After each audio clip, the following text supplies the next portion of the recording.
Today, we're going on a journey through time to uncover some hidden savings tips from Grandma's Diaries.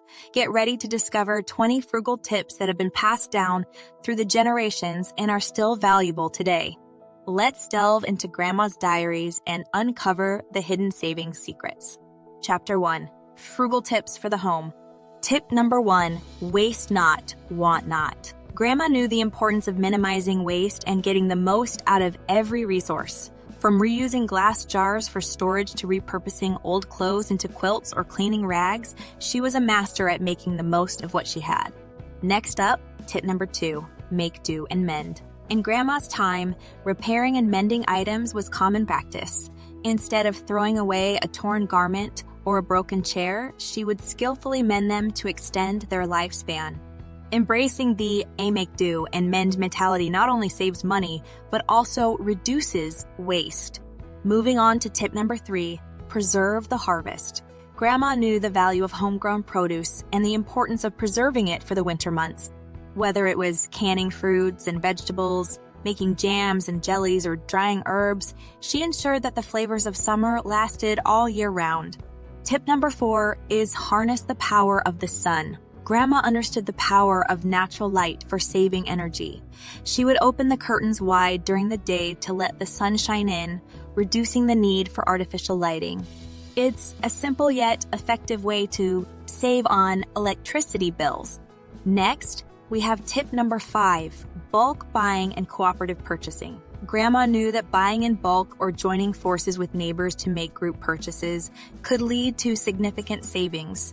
Whether it was buying flour, sugar, or household goods, she understood the power of collective buying power to get the best deals. Now, let's uncover some frugal tips for the kitchen and meal planning. Chapter 2. Frugal Tips for the Kitchen. Before we dive into the topic at hand, I have a small request to make. If you're enjoying this video, I'd greatly appreciate it if you could show your support by subscribing to the channel. This way, you'll be the first to know about future content and updates, and it will also help us reach a wider audience. Thank you for your consideration. Tip number 6, meal planning and batch cooking. Grandma was a master at meal planning. She would carefully plan her meals for the week, using ingredients efficiently and reducing food waste. Additionally, she would often batch cook large portions and freeze them for later use, saving time and money. Next up, tip number 7, make your own convenience foods. Instead of buying prepackaged convenience foods, Grandma would make her own versions at home. From homemade bread and granola to pre-portioned snacks and even baby food, she knew that making it herself was not only healthier, but also more budget-friendly. Moving on to tip number 8, frugal cooking techniques. Grandma had a repertoire of thrifty cooking techniques up her sleeve. She knew how to stretch a meal by adding inexpensive fillers like beans, lentils, or rice. She would use every part of the ingredients, from root to stem, to minimize waste and maximize flavor. Tip number 9 is cooking from scratch. Grandma rarely relied on processed or prepackaged foods. Instead, she would cook meals from scratch using basic ingredients. From homemade sauces and dressings to soups and even desserts, she believed that the best tasting and most cost-effective meals came from her own kitchen. Next, we have tip number 10, grow your own food. Grandma knew the value of a backyard garden. Whether it was a small plot or a few pots on the windowsill, she would grow her own fruits, vegetables, and herbs. Not only did this save money on groceries, but it also ensured the freshness and quality of the produce. Now, let's uncover some frugal tips for saving money on household expenses. Chapter 3, frugal tips for household expenses.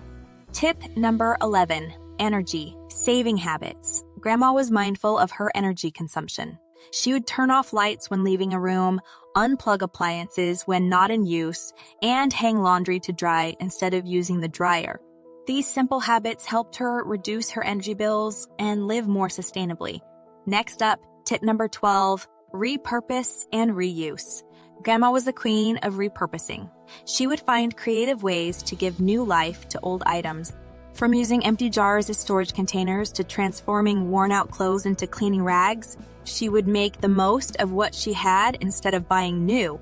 Moving on to tip number 13, dye cleaning products. Grandma knew that making her own cleaning products was not only more economical but also healthier. She would use simple ingredients like vinegar, baking soda, and lemon to create effective and non-toxic cleaners for all parts of the house. Tip number 14 is water-saving techniques. In Grandma's time, water was considered a precious resource. She would collect rainwater for watering plants, reuse water from washing dishes or vegetables for the garden, and fix any leaks promptly. By practicing water-saving techniques, she reduced her water bill while conserving this valuable resource. Next, we have tip number 15, smart shopping and bargain hunting. Grandma had a keen eye for spotting a good deal. She would compare prices, use coupons, and shop during sales to stretch her budget. She understood that patience and a bit of strategic shopping could lead to significant savings. Let's move to the fourth chapter, Frugal Financial Strategies. Chapter 4, Frugal Financial Strategies. Tip number 16, track your expenses. Grandma was diligent about keeping track of her expenses. She would write down every penny spent, helping her understand where her money was going and identify areas for improvement. Tracking expenses is a valuable tool for budgeting and staying on top of your finances. Next up, tip number 17, live below your means. Grandma understood the importance of living within her means. She would prioritize saving and resist the temptation to spend beyond her budget. By embracing a modest lifestyle, she could weather financial storms and achieve long-term financial stability. Moving on to tip number 18, avoid impulse buying. Grandma rarely made impulse purchases. She would take the time to think through her buying decisions, weigh the pros and cons, and avoid unnecessary splurges. By adopting this mindset, she was able to focus on her needs rather than fleeting wants. Tip number 19 is invest in quality. Grandma believed in the value of investing in quality items that would last. She understood that sometimes spending a little more upfront on durable goods would save money in the long run by avoiding frequent replacements. Quality over quantity was her mantra. And finally, tip number 20, plan for the future. Grandma was a forward thinker. She would set financial goals, save for emergencies, and plan for retirement. By prioritizing long-term financial security, she ensured a comfortable and worry-free future. And there you have it, folks. 20 frugal tips from Grandma's Diaries that can help us save money and live more intentionally. We owe a debt of gratitude to our grandparents for their wisdom and frugal habits. Have you discovered any hidden savings tips from your own family's history? We'd love to hear about them in the comments below. If you enjoyed this video, don't forget to hit the like button and subscribe to our channel for more frugal living content.